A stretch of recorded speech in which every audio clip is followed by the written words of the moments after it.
A stroke occurs when the blood flow in part of your brain is blocked. After just a few minutes, the starved brain cells begin to die.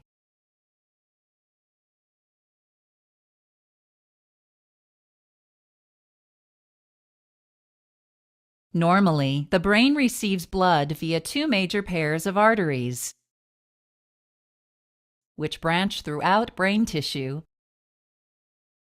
and supply your brain cells with a constant flow of oxygen, glucose, and nutrients necessary for their functions.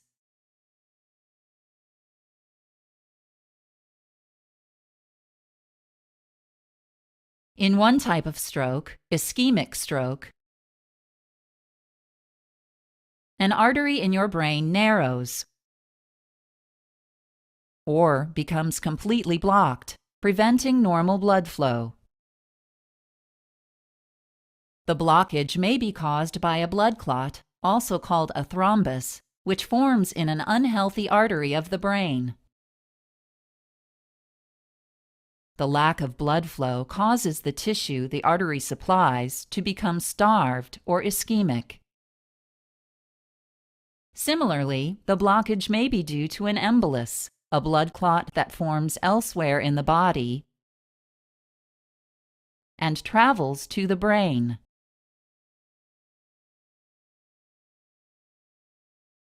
The embolus lodges in a narrowed artery and obstructs blood flow.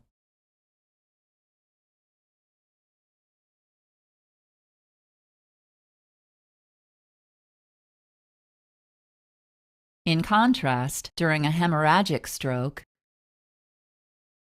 abnormal bleeding disrupts normal blood flow. For example, in an intracerebral hemorrhagic stroke, a blood vessel bursts, spilling blood directly onto your brain, while robbing the intended tissue of nourishment. Both the hemorrhage and ischemia destroy brain tissue.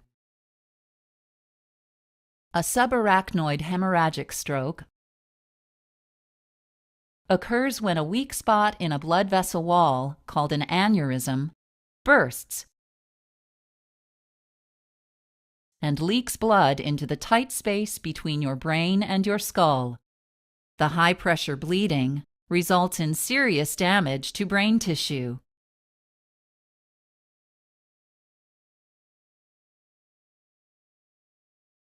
Immediate treatment for your stroke may help to minimize brain cell injury and death. If you have an ischemic stroke, you may be given medication to break up the clot causing your stroke. Later, your doctor may recommend surgery, such as carotid endarterectomy, to reduce your risk of having another ischemic stroke. In the case of hemorrhagic stroke, emergency surgery may be necessary to repair damaged arteries or reduce the pressure of the blood on your brain. You may be given medication to help the brain's blood flow return to normal.